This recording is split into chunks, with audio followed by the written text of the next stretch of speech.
This is Mountaintop History, a podcast from the Thomas Jefferson Foundation at historic Monticello. My name is Kyle Chattleton.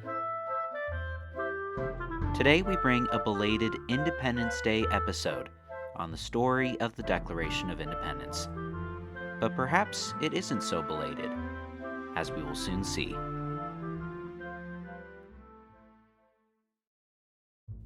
On June 7, 1776, in the city of Philadelphia, Virginia delegate Richard Henry Lee proposed a resolution stating, "Resolved, that these united colonies are, and of right ought to be, free and independent states, that they are absolved from all allegiance to the British Crown, and that all political connection between them and the state of Great Britain is, and ought to be, totally dissolved."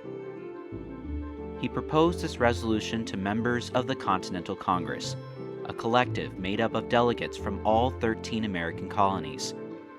Massachusetts delegate John Adams seconded Lee's motion, but some other members of Congress asked that a vote on the resolution be postponed. In the meantime, it was determined that, if Lee's resolution would succeed, and all signs were pointing to it eventually succeeding, a document should be created to formally announce America's break from Great Britain. And so another Virginia delegate, Thomas Jefferson, created the first draft of the Declaration of Independence. In it, he wrote, "We hold these truths to be sacred and undeniable, that all men are created equal and independent, that from that equal creation they derive rights inherent and inalienable, among which are the preservation of life and liberty and the pursuit of happiness." Jefferson's draft would be edited by John Adams, Benjamin Franklin, and other members of the Continental Congress. On July 2nd, 1776, a vote was finally held on Richard Henry Lee's motion of independence, and it passed.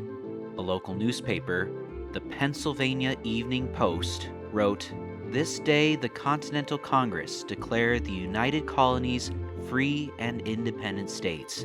John Adams wrote to his wife, "The second day of July, 1776, will be the most memorable epoch in the history of America.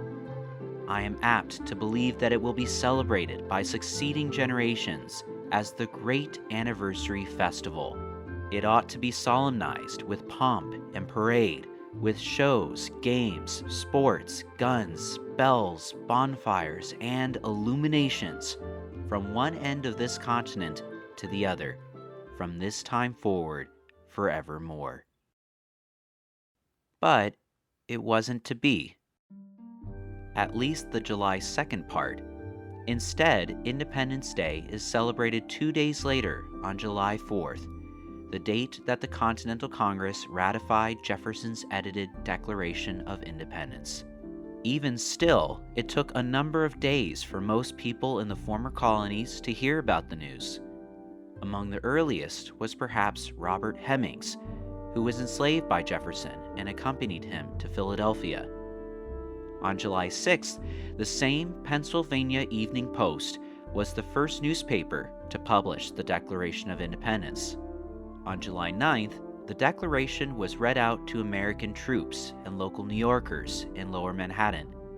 The New York postmaster, Ebenezer Hazard, wrote to General Horatio Gates, quote, "It has been received, as might naturally be expected, with great joy." In fact, some in the crowd marched down to a nearby statue of King George III and pulled it down. According to Hazard, quote, "His statue here has been pulled down to make musket ball of, so that his troops will probably have melted majesty fired at them." On July 18th, the Declaration was read out to the public in Boston, Massachusetts. "There were 3 hearty cheers given," wrote Henry Alline, "and the field cannons were discharged, and the bells rang." 1 week later, on July 25th, locals in Williamsburg, Virginia, heard the text of the Declaration. The Virginia Gazette recorded that it was, quote, "received with universal applause under a discharge of cannon firing of small arms, illuminations in the evening, etc., etc. The story of the Declaration of Independence and its influence across America and even around the world went much further than a few days in July 1776. But it's worth considering how long it took for news to travel, and how Adams was right that Independence Day would be celebrated with parades, bells, and fireworks, but not on July 2nd. This has been another edition of Mountaintop History, a collaboration between WTJU and the Thomas Jefferson Foundation. To learn more and to plan your next visit, go to monticello.org.